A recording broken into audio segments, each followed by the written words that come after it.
First ever factory outlet Mukunda jewelleries Kukatpally, Khammam, Kothapet, Somajiguda, Hanamkonda and Suchitra.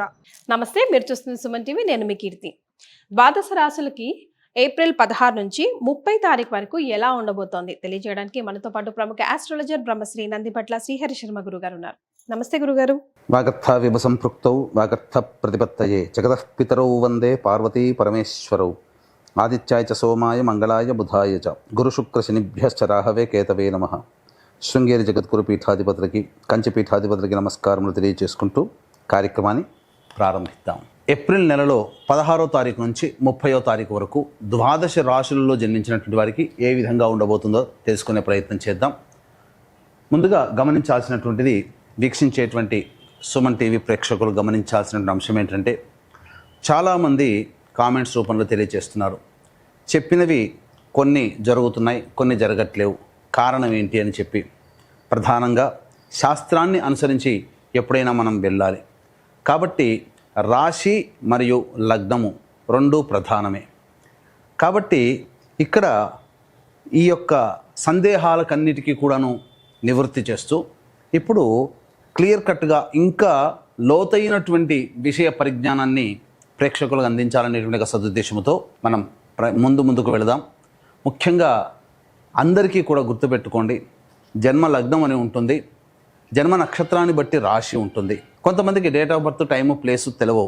కాబట్టి పేరులో మొదటి అక్షరం ఏది ఉంటుందో దానిని బేస్ చేసుకొని ఆ రాశిని మనం చూసుకోవాలి. అయితే నామనక్షత్రంలో కూడా చాలామంది పొరపాటు పడుతున్నారు. కాబట్టి ఇక్కడ వాటికి సంబంధించినటువంటిది, ఉదాహరణకి శ్రీనివాస్ అనే పేరుందనుకోండి, ఏం చూస్తున్నారు? కుంభరాశి చూస్తున్నారు, కాదు, తులారాశి చూసుకోవాలి. ఇలా కాబట్టి ఎవరైనా కానీ జన్మించిన లగ్నాన్ని ఆధారంగా చేసుకొని మొట్టమొదటిగా మనం చూసుకోవాలి. జన్మ లగ్నం తెలియని వాళ్ళు కనీసం రాశి నుంచి చూసుకోవాలి. ఈ జన్మలగ్నము రాశి రెండూ తెలియనటువంటి వాళ్ళు నామ నక్షత్రం మీదుగా చూసుకోవాలనేటువంటిది విషయాన్ని ప్రేక్షకులకు తెలియజేస్తున్నాను. కాబట్టి ఈ పట్టు నుంచి మనము లగ్నాన్ని బేస్ చేసుకొని మరియు రాశిని బేస్ చేసుకునే విధంగా తెలియజేసుకునే ప్రయత్నం చేద్దాం. ముఖ్యంగా కొంతమందికి, ఉదాహరణకి ఇప్పుడు మనం మేష నుంచి మొదలు పెడుతున్నాం కాబట్టి మేషలగ్నము, ఈ మేషలగ్నము ఒక వ్యక్తికి ఉంటుందనుకుందాం. అదే మేషలగ్నంలో జన్మించినటువంటి వ్యక్తికి కన్యా రాశి. మరి ఏ రాశి ఫలాలు చూసుకోవాలి అనేటువంటి సందేహం కూడా కలుగుతుంది.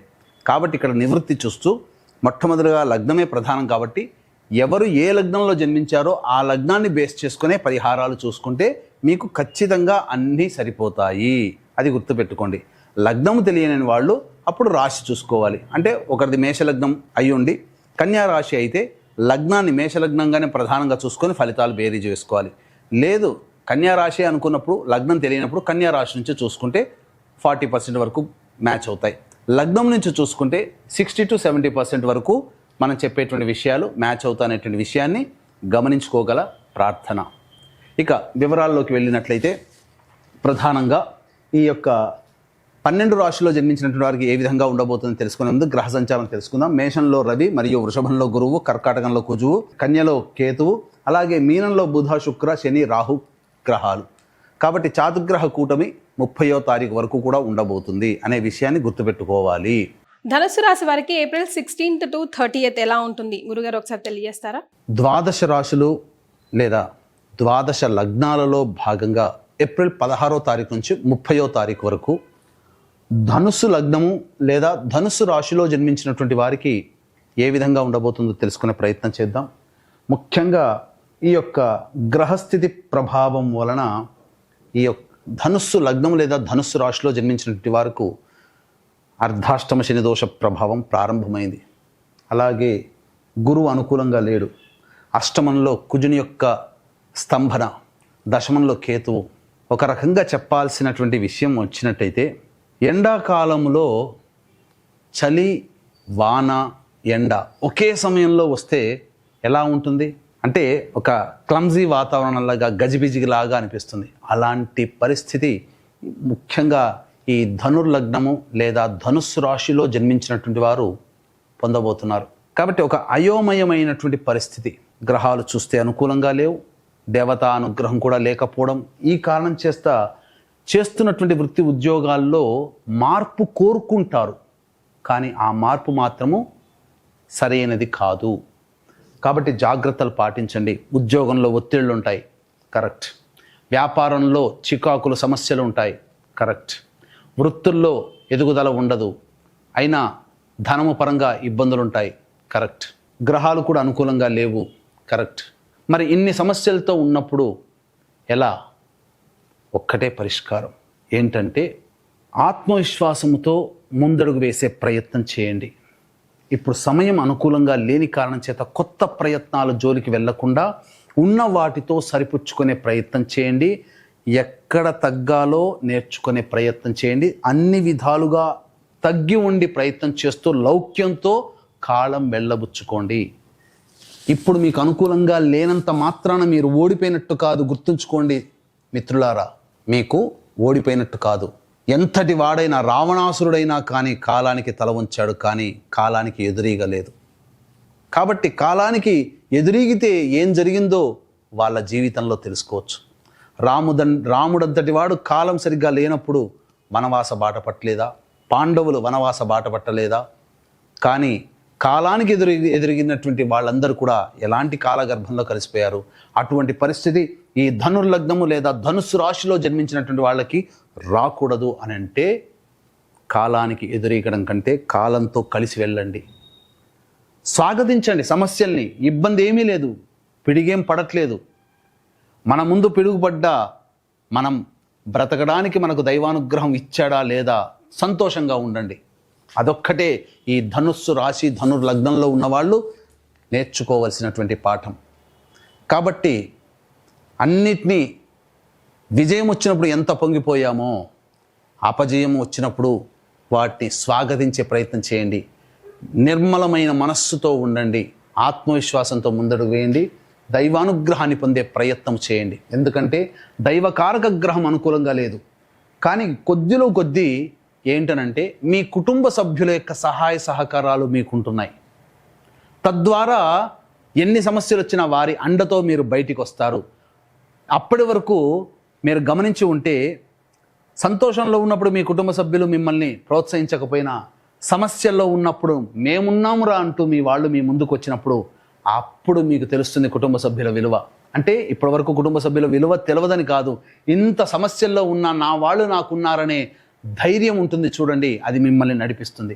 కాబట్టి ఆ విధంగా ప్రయత్నం చేయండి. ఎందుకనంటే ఏమాత్రం కూడా ధనుర్లగ్నము లేదా ధనుస్సు రాశి వాళ్ళకి అనుకూలంగా లేదండి. దైవానుగ్రహం పొందే ప్రయత్నం చేయండి. ఇట్టి దైవానుగ్రహం అందరికీ అందించాలనేటువంటి ఒక సదుద్దేశము తరచూ మన ప్రయత్నాల్లో ఉంటాయి. అందుకనే ఎప్పుడు కూడా మంచి మంచి కార్యక్రమాలు చేయించడం జరుగుతుంది. శివాజ్ఞ మేర, కాశీ విశ్వేశ్వరుని యొక్క ఆజ్ఞ మేర ఈ విశ్వావసునామ సంవత్సరం అందరికీ ఆనందంగా ఉండాలి. మరీ ముఖ్యంగా ధనుస్సు రాశి వారికి గ్రహచారం అనుకూలంగా లేని కారణం చేత విశ్వావసునామ సంవత్సరంలో మీ సంకల్పం నెరవేరాలి. మీ జాతకరీత్యా ఉన్నటువంటి దోషాలు తొలగిపోవాలనే సదుద్దేశంతో సంకల్ప సిద్ధి సర్వదోష నివారణ పూజల హోమాలు ఏప్రిల్ 18వ తారీఖు రోజున ప్రారంభమవుతున్నాయి. అవకాశం ఉన్న వాళ్ళు ఈ యొక్క కార్యక్రమంలో సంవత్సరం పాటు ఎలా సభ్యులుగా చేరాలనే విషయాన్ని కార్యక్రమ తదనంతరం కాంటాక్ట్ చేసి పూర్తి వివరాలు తెలుసుకోవచ్చు. ఇక ఆలస్యం చేయకుండా 16వ తారీఖు నుంచి 30వ తారీఖు వరకు ధనుర్లగ్నము లేదా ధనుస్సు రాశిలో జన్మించినటువంటి వాళ్ళకి ఏ విధంగా ఉండబోతుందో తెలుసుకునే ప్రయత్నం చేద్దాం. ముఖ్యంగా 16, 17, 18 తారీఖుల్లో ఖర్చులు అధికంగా ఉంటాయి. మానసికమైనటువంటి ప్రశాంతత లోపిస్తుంది. ఇబ్బందికర పరిస్థితులు అనేటువంటివి ఉంటాయి. దేవత సందర్శనం చేయడం ద్వారా అనగా దేవాలయ సందర్శనం చేయడం ద్వారా సమస్యల నుంచి బయటపడవచ్చని చెప్పవచ్చు. ఇక 19, 20 తారీఖుల్లో పెండింగ్లో ఉన్నటువంటి పనులు పూర్తి చేసుకుంటారు. కుటుంబ సభ్యులతో మిత్రులతో విందులు వినోదాల్లో ఆనందంగా గడుపుతారు. ఒక బాధ్యతని కంప్లీట్ చేసుకున్నామనే సంతోషంతో జీవిస్తారు. 21, 22 తారీఖుల్లో ప్రధానంగా మీరు కుటుంబ సభ్యులతో కానీ ఇతరులతో కానీ మాట్లాడేటప్పుడు జాగ్రత్తలు పాటించండి. వాగ్వివాదాలు పెరుగుతాయి. ధనపరంగా నష్టము చేకూరబోతుంది. మీ యొక్క ఆలోచనల వల్ల మీరు కొంత నష్టపోతారు. కాబట్టి ఏం జరిగినా, నష్టం జరిగినా, ఇబ్బంది కలిగినా అది మీ పరంగానే అనే విషయాన్ని గమనించుకోవాలి. ధనపరంగా కూడా ఖర్చులు అధికంగా ఉంటాయి. 23, 24 తారీఖులో కనుక చూసుకుంటే దూర ప్రాంతంలో ఉన్నటువంటి వ్యక్తులతో పరిచయాలు కానీ, దూర ప్రాంతంలో ఉన్నటువంటి వ్యక్తుల మిత్రులతో మాట సంప్రదింపులు కానీ జరుగుతాయి. ఇతరుల సహాయ సహకారాలతో మీకున్నటువంటి సమస్యలు పరిష్కరించుకుంటారు. ముఖ్యంగా రావలసినటువంటి రాణి బాకీలు మీకు వసూలు అవుతాయి. 25, 26వ తారీఖుల్లో కనుక చూసుకుంటే వాహనాన్ని నడిపేటప్పుడు జాగ్రత్తలు పాటించాలి. వాహన మరమ్మతులకి, గృహోపకరణాలకి ఎక్కువగా ఖర్చులు పెరుగుతాయి. చికాకుల సమస్యలు ఉంటాయి. కుటుంబ సభ్యుల అండదండలు కూడా పెరుగుతాయని చెప్పవచ్చు. 27, 28వ తారీఖుల్లో వృధా కాలయాపన జరుగుతుంది. మీ ఆరోగ్యం పట్ల శ్రద్ధ వహించాలి. అలాగే ముఖ్యంగా ఏ పని చేయాలనుకున్నప్పటికీ కూడా కార్యరూపం దాల్చకుండా ఉంటుంది. విద్యార్థులకి విదేశీయానము, విదేశీ విద్యకు అనుకూలంగా ఉంటుంది. దూర ప్రాంతం నుంచి మీకు మంచి సువార్త మీకు ఆనందాన్ని కలగజేస్తుంది. 29, 30వ తారీఖుల్లో కనుక చూసుకున్నట్లయితే ప్రధానముగా గృహానికి సంబంధించినటువంటి సమస్యలు తీరుతాయి. ధనము రాబడి అధికంగా ఉంటుంది. గృహ నిర్మాణానికి సంబంధించినటువంటి వెసులుబాటు కలుగుతుంది. అన్ని విధాలుగా ఆనందదాయకంగా ఉంటారు. పెద్దల సహాయ సహకారాలతో మీకున్నటువంటి సమస్యల్ని పరిష్కరించుకుంటారు. ఏతావాత చెప్పొచ్చేది ఏమిటంటే 16, 17, 18, 25, 26 తారీఖుల్లో జాగ్రత్తగా ఉండండి. ఖర్చులని తగ్గించుకునే ప్రయత్నం చేయండి. ధనపరంగా సమస్యలు ఎదుర్కొంటారు అని చెప్పవచ్చు. ఏతావాత ఈ యొక్క ధనుస్సు రాశిలో జన్మించినటువంటి వారికి ప్రధానంగా ఆరోగ్యం పట్ల శ్రద్ధ వహించాల్సినటువంటి పరిస్థితి. వివాహం కావాల్సినటువంటి వాళ్ళకి ఎక్కువగా కష్టపడితే తప్ప వివాహ సమస్యలు అనేటువంటివి తీరవు. విద్యార్థులకి ప్రయత్నపూర్వకముగా విదేశీయానము, విదేశీ విద్యకి కలుగుతుందని చెప్పవచ్చు. ఓకే, సో మహిళలకు కూడా ఇంతే ఛాలెంజింగ్గా ఉంటుందంటారా గురుగారు? ఈ యొక్క ధనుర్లగ్నము లేదా ధనుస్సు రాశిలో జన్మించినటువంటి మహిళలకి ప్రధానంగా కుటుంబంలో బాధ్యతలు ఎక్కువగా ఉంటాయి. అలాగే ఆరోగ్యం పట్ల శ్రద్ధ వహించాల్సినటువంటి పరిస్థితి. అన్నిటికంటే ప్రధానముగా ఫలితము లేని ప్రయత్నాలు చేయడం ద్వారా మీరు నిస్సహాయులుగా ఉంటారు. మీరు ఏ పని చేసినా కలిసి రాకపోవడం, కుటుంబ సభ్యుల యొక్క ఆదరాభిమానాలు కూడా తగ్గి ఉండడం, ఎదుటి వాళ్ళ వలన సమస్యలు పెరగడం, ఇట్లాంటివి మిమ్మల్ని కృంగుబాటుకు గురి చేస్తాయి. మీలో మానసిక ధైర్యాన్ని మీరు కోల్పోతారు. కాబట్టి జాగ్రత్తగా ఉండండి. అన్ని విధాలుగా మీరు దేవతానుగ్రహాన్ని పొందే ప్రయత్నం చేయండి. మరీ ముఖ్యముగా 21, 22, 23, 24 తారీఖుల్లో సంతానము పరముగా సమస్యలు అధికమవుతాయి. గర్భవతులు జాగ్రత్తలు పాటించాల్సినటువంటి పరిస్థితి. ఓకే, సో మరి ఈ 15 days ఎలాంటి పరిహారాలు పాటిస్తే బాగుంటుందంటారు? ఈ యొక్క ధనుర్లగ్నము లేదా ధనుస్సు రాశిలో జన్మించినటువంటి వారు 16వ తారీఖు నుంచి ఏప్రిల్ 30వ తారీఖు వరకు వచ్చే సమస్యల నుంచి బయటపడాలి అని అంటే ప్రతిరోజు కూడా దత్తాష్టకము, కాలభైరవాష్టక పారాయణం ప్రతిరోజు రోజుకి 3 సార్లు పఠించండి. చాలా సమస్యలు తగ్గుముఖం పడతాయి. ఇష్టదేవతా సందర్శనం చేయండి. అలాగే ఈ సంవత్సరం అంతా కూడా గ్రహచారం ధనుస్సు రాశి వారికి అనుకూలంగా లేని కారణం చేత దేవతానుగ్రహం తప్పనిసరి. ఈ దేవతానుగ్రహం అందరికీ అందించాలనే సదుద్దేశంతో కాశీ క్షేత్రంలో ఏప్రిల్ 18వ తారీఖు రోజు నుంచి ప్రారంభమవుతున్నాయి సంకల్ప సిద్ధి, సర్వదోష నివారణ పూజలు, హోమాలు 1 సంవత్సరం పాటు. ఇటువంటి కార్యక్రమంలో ఎలా సభ్యులుగా చేరాలనే విషయాన్ని కార్యక్రమ తదనంతరం కాంటాక్ట్ చేసి పూర్తి వివరాలు తెలుసుకోవచ్చు. చాలా సంతోషం అండి, ధన్యవాదాలు. సర్వం శ్రీ ఉమామహేశ్వర పరబ్రహ్మార్పణమస్తు.